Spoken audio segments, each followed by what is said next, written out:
אתם לא מבינים, יש לי את השילוב הכי יפה ברודים. דבר ראשון זה מסקרה.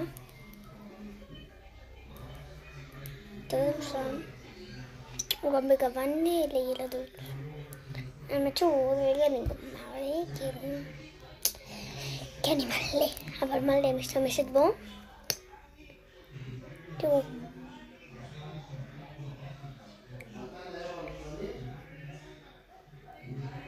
ואם אחד מי שעובד בסקרת רואה את זה, אז תודה. לא עכשיו ילדים מבוגרים. כאן לא רע.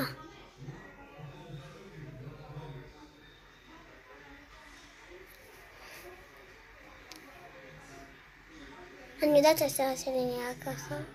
אני הולכת לסדר אותו אחר כך. לא, או שאני לא אסדר אותו. אחרי שאני אתקלח משהו. מושלם. נקרא עוד קצת. כאן בצדדים נצא.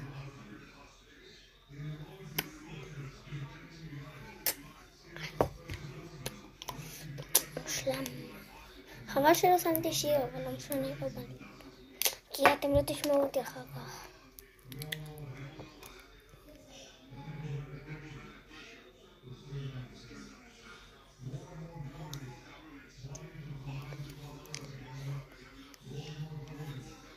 וכזה, הקטנים האלה.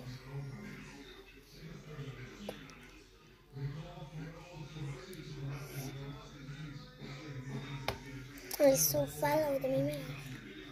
הם מתאימים לגיל שלי, אני כבר בת 8.5 עוד מעט. או שאני כבר 8.5, לא יודעת. אני 8, לא וחצי, אני יודעת, או וחצי או כלום. אני לא יודעת.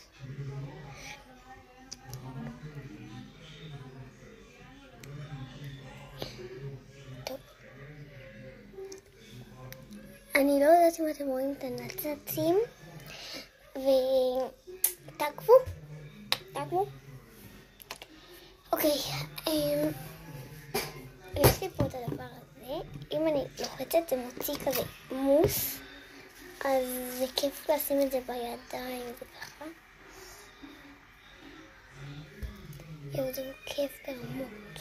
אבל קודם צריך לשפשף את זה בידיים כי זה לא טוב לשים את זה ככה אחר כך כל השיער לבן ואני לא אוהבת. אז אמרו לנו את זה כאילו לפני שקניתי את זה. טוב.